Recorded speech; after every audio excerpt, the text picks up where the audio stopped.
రాహుల్ గాంధీకి అలాగే రేవంత్ రెడ్డికి మధ్య గ్యాప్ వచ్చిందంటారు. అంటే అట్లా కనిపిస్తుంది శైలజ. మనం ఎవరము వాళ్ళిద్దరి మధ్య పోయి వాళ్ళు మాట్లాడినాక లేకపోతే వాళ్ళు కొట్లాడినాక మనం ఏం చూడలే. కానీ కొన్ని ఇన్సిడెంట్స్ అట్లా ఓపెన్గా కనిపిస్తున్నాయి. ఇప్పుడు చాలా ఇన్సిడెంట్స్ ఉన్నాయి. ఒకటి రెండు చెప్తాను నేను.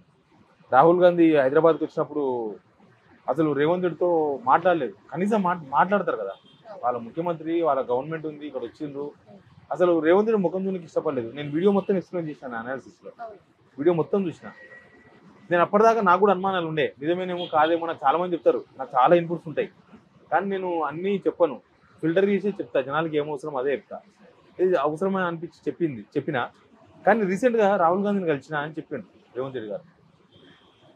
నాకున్న ఎక్స్పీరియన్స్లా నేను ఇన్ని సంవత్సరాల పొలిటికల్ బీట్ రిపోర్టర్గా ఉన్నా కదా, మినిమం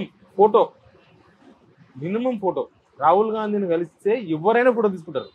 అట్లాంటిది ఈయనకు గ్యాప్ వచ్చింది అని చర్చ జరుగుతున్న టైంలో అయితే అసలు ఫోటో కాదు, ఫోటోలు తీసుకుంటాడు. అసలు కలిసిండో లేదో తెలియదు, ఒక్క ఫోటో కూడా రిలీజ్ చేయలేదు. మొన్న రేవంత్ రెడ్డి గారు నేను ఎవరితో ఫోటోలు దిగాలని అవసరం లేదు అన్నాడు. అది